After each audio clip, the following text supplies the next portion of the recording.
오늘은 분자에 대해서 얘기를 시작해 보자. 앞에서 물질의 기본 성분은 소였다. 그리고 물질을 이룬 기본 입자는 원자라고 배웠었다. 오늘은 물질의 성질을 나타내는 가장 작은 입자, 누구에 대해서? 분자에 대해서 배우기로 하고, 밑에서 한 번 더 보자. 자, 분자는 독립된 입자로 존재해야 되고, 그러면서 물질의 성질을 나타내는 가장 작은 입자를 바로 뭐라고 한다고? 분자라고 한다. 자, 분자는 원자가 결합해서 이루어져 있고, 결합하는 원자의 종류와 수에 따라서 분자의 종류가 달라지게 되고 물질의 성질이 달라진다는 거지. 됐나? 자, 그랬는데 만약 분자가 다시 원자로 나누어지잖아, 그지? 그러면 물질의 성질을 잃고 원자의 성질을 갖게 되는 거지. 됐나? 자, 그러면 지금부터는 분자를 어떤 식으로 표현하는지, 자, 분자식에 대해서 볼 거고, 분자식은 분자를 구성하는 원소의 종류와 수를 원소 기호와 숫자로 나타낸 식을 분자식이라 한다는 거지. 자, 그리고 한 번 더 강조를 한다면 독립된 입자 상태로 존재를 해야 분자 상태로 존재를 한다고 하고 분자식으로 나타낼 수 있다. 자, 그러면 지금부터는 대표적으로 분자 상태로 존재하는 물질에 누가 있고 그 분자식이 어떻게 되는지 살펴보기로 하자. 먼저 분자식의 의미를 수소 갖고 얘기를 해본다면, 만약 수소 원자가 이렇게 한 개가 떨어져서 존재를 하잖아, 그치? 그러면 요거는 H라 적어야 돼. 그리고 그 수소 원자가 만약 두 개 있잖아, 그치? 그러면 어떻게 하기로 했냐면 H라 적고, H가 몇 개 있다고? 두 개 있는 거는 앞에다 2를 적기로 했어. 됐나? 근데 수소 원자가 이렇게 두 개씩 붙어서 존재하잖아. 그럼 이럴 경우에는 수소 원자가 두 개 붙어 있으니까 원소 기호를 적고 오른쪽 하단에 2를 적어서 붙어 있음을 의미한다는 거지. 자, 그런데 붙어 있는 게 몇 개가 있다고 하자. 이렇게 세 개가 있다고 하자. 그러면 H2가 세 개 있으니까 H2 앞에다 얼마를 적으라고? 3을 적게 되는 거지. 그래서 3H2를 보면 두 개씩 붙어서 세 개가 존재한다는 걸 연상해야 되고, 수소 원자는 총 6개가 있다는 걸 아셔야 되고, 그 다음에 요 독립된 입자 요걸 분자를 한다는 거지. 됐나? 그래서 분자는 총 몇 개가 있다? 앞에 적혀 있는 이 3의 의미가 총 분자 수를 의미한다는 거지. 됐나? 그리고 만약 있잖아, 수소 원자가 이렇게 세 개가 붙어서 독립된 입자로 존재를 하잖아, 그지? 그러면 H 뭐라고 적어야 된다고? 3이라 적고 H3라 읽어야 되는 거지. 됐나? 자, 그러나 실제 자연 상태에서 수소는 두 개씩 붙어서 존재를 하더라는 거지. 그래서 수소의 분자식은 H2가 되는 거고, 자, 세 개씩 붙어서 존재하는 수소는 이렇게 존재하지 않아. 세 개씩 붙어서 존재하는 물질도 있는데 그거의 대표가 뭐냐면 산소 세 개가 붙어서 O3, 얘가 오존이야, 오존. 됐나? 혼자서 똑똑 떨어져서 독립된 입자로 존재하는 물질도 있는데 그런 애들이 누구냐면 헬륨이나 네온 같은 애들은 결합을 하지 않고 혼자 이렇게 떨어져 있어. 됐나? 그래서 이런 경우에는 헬륨 뒤에 2 이런 걸 붙이지 않게 되는 거지. 자, 그래서 헬륨이나 네온 뒤에다가 2를 붙이면 틀리게 되는 거지. 자, 그러한 이유에서 헬륨과 네온 같은 경우는 분자식이 원소 기호와 같게 돼.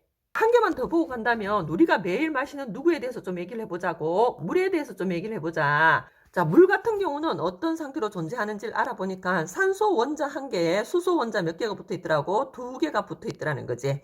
자, 그래서 물은 H와 O로 되어 있는데 H는 몇 개라고? 두 개고 O는 한 개지, 그지? 한 개는 옆에 1을 적지 않는다. 이런 생략한다. 그래서 물의 분자식은 H2O가 되고, 만약 물 분자가 두 개가 있다면 앞에 얼마를 적으라고? 2를 적게 되는 거지. 그럼 이렇게 적혀 있으면 물 분자가 몇 개 있다고? 이렇게 두 개가 있구나 라는 걸 연상을 하셔야 되고, 그런 다음에 그러면 수소 원자는 총 4개가 있네. 산소 원자는 두 개가 있구나 하는 것까지 알아주시면 되겠습니다. 자, 한 번 더 강조하자. 이렇게 분자식이 있으면 요 맨 앞에 있는 큰 숫자는 총 분자의 개수를 의미하고, 그 다음에 원소 기호를 적고 원소 기호 오른쪽 하단에 각 원소의 개수를 적어주시면 된다는 거지. 됐나? 자, 그래서 기억해 줘야 할 분자식이 여기 나와 있는데 요 정도만 외워도 고등학교 때까지 아주 유용하게 사용할 수 있는 만큼 반드시 기억을 해주길 바라며, 분자 상태로 존재하는 물질 중에서 원자 2개가 붙어서 존재하는 분자들이 많아. 자, 그 대표가 누구냐면 수소, 산소, 질소, 염소야. 그래서 얘들의 분자식은 H2가 되고 O2가 되고 N2가 되고 Cl2가 되는 거지. 자, 여기서 특히 산소 O2 기억해 주시고 과학 교재 중에서 O2가 있지, 그지? 됐나? 자, 그 다음에 물은 좀 전에 했다, 그지? H2개에 O 1개가 붙어 있다고 했고, 메테인은 CH4이며 헬륨과 네온은 그냥 독립된 입자로 존재한다 했지, 그지? 그래서 원소 기호 그냥 적어주면 되고. 자, 암모니아 같은 경우는 NH3야. 이걸 기억할 때는 농협이 NH지, 그지? 그래서 농협 3층에 가면 암모니아 냄새가 난다. 이런 식으로 뭔가를 암기할 때는 유치한 방법이 가장 좋아. 참고해 주시고. 자, 그 다음에 염화수소지. 염화수소는 염소와 화합한 수소로서 이름을 불러줄 때 뒤쪽에 있는 원소를 분자식을 적을 때는 앞쪽에 적는 게 일반적이야. 반드시 그러하진 않지만. 그래서 누구를 먼저 적고 수소를 먼저 적고 염소 적어주시면 됩니다. 염소와 화합한 수소, 염화수소 이렇게 되는 거지. 됐나? 자, 그 다음 이산화탄소가 나와 있다, 그지? 이산화탄소는 산소 2개하고 화합한 탄소란 뜻이야. 됐나? 그래서 뒤에 있는 탄소를 먼저 적고 그 다음에 O를 적고 이산이지, 그지? 산소가 몇 개 있다고 2개 있다, 이런 의미가 되는 거지. 그래서 CO2가 되고 뒤에서부터 이름을 불러주면 이산화탄소 이렇게 되는 거지. 자, 그러면 일산화탄소는 어떻게 되느냐?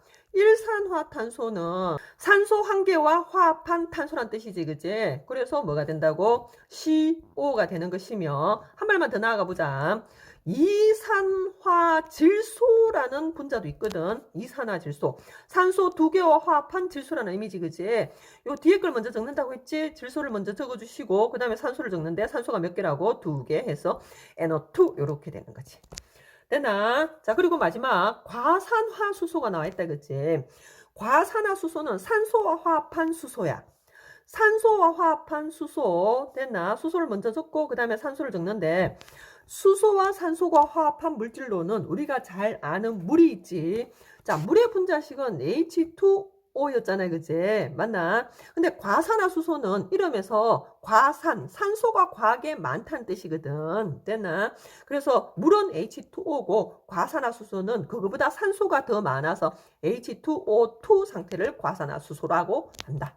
이렇게 해서 대표 물질의 분자식을 받고, 자, 다시 분자식으로 알 수 있는 걸 한 번 더 정리를 해보자는 거지.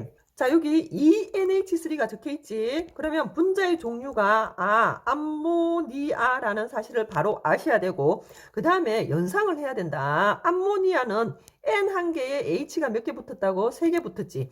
그게 몇 개 있다는 의미야? 2개 있다는 의미가 되겠지, 그지? 요렇게 존재를 한다는 거지. 자, 그러면 총 분자는 2개가 되고, 그 다음에 원자의 종류와 수는 옆에 좀 적자. 질소는 몇 개? 2개가 되고, H는 6개 해서 총 원자의 수는 8개가 됩니다. 이렇게 얘기할 수 있어야 되고, 한 번 더 확인하자. 자, 3CO2다, 그지? CO2가 몇 개 있다고? 3개 있다는 뜻이지. 그러면 분자의 수는 3개가 되고, 이산화 누구다? 탄소다. 자, 이산화탄소라는 걸 알 수 있고, 그 다음에 원자의 종류는 탄소는 총 3개가 있고, 산소는 총 6개가 있어서 총 원자의 수는 9개, 이렇게 되는 거지. 아래쪽에는 분자 모형이 나와 있는데 누군지 확인하고 가겠습니다. 자, 산소 1개에 수소 2개 붙어 있는 얘가 바로 물 H2O가 될 것이며, N 1개에 수소 3개 붙은 NH3 농협 3층 암모니아 되겠습니다.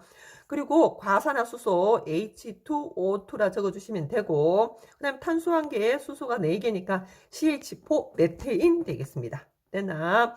그 다음에 염화수소 HCl이 되며 산소 3개 붙었지. 요거는 O라 적고 오른쪽 하단에 3 요렇게 적어야 된다 했다, 그지? 자, 자외선을 차단해주는 오존이지, 그지?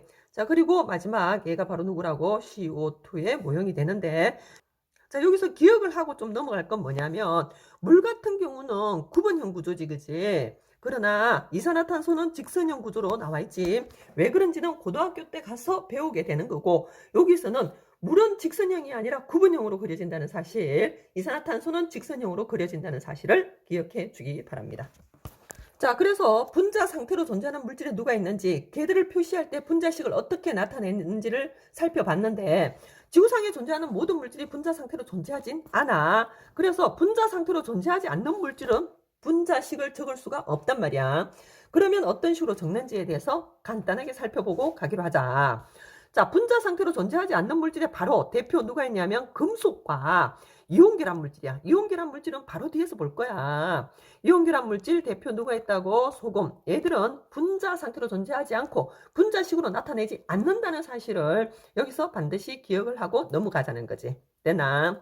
자, 그래서 금속, 구리, 금, 은 이런 애들 있잖아요. 그치? 얘들은 분자 상태로 존재하지 않아서 분자식으로 나타낼 수 없기 때문에 무슨 식을 적냐면 화학식으로 원소 기호로 나타낸다. 되나? 자, 요 아래쪽에 내려가 보시면 구리가 있잖아요. 그치? 구리 조각 조그만한 것만 갖고 와도 거기에는 정말 수십억 개의 구리 원자가 붙어서 존재한다는 거지. 그래서 독립된 입자 상태로 존재하지 않기 때문에 분자식을 쓸 수가 없다는 거지. 자, 왜냐하면 분자식을 적을 때는 원소 기호를 적고 오른쪽 하단에다가 원자들이 몇 개 결합되어 있는지를 적어주잖아요. 그치? 그래서 구리 같은 경우는 여기다가 10억 개, 100억 개 이렇게 적는 건 의미가 없다는 거지. 됐나? 그래서 그냥 원소 기호로 화학식으로 사용한다는 사실. 자, 그 다음 두 번째 이온결합 물질이 있는데 이온결합 물질 대표 소금 같은 애들은 분자 상태로 존재하지 않아. 그래서 역시 분자식으로 나타낼 수 없고 무슨 식으로 나타낸다고? 화학식으로 나타내는데 성분 원소의 결합비로 나타낸다는 거지. 자, 여기 소금 NaCl 있잖아요. 그치? 자, 얘와 분자식 HCl의 차이를 명확하게 알고 넘어가자는 거지. 자, NaCl과 HCl 식은 비슷하지, 그지? 그러나 어떤 차이가 있냐면 HCl은 H 한 개에 Cl이 이렇게 붙었단 말이야. 그런 입자가 수많이 존재를 하고 있는 게 HCl이야. 되나? 이렇게 독립된 입자로 존재를 한다는 거지.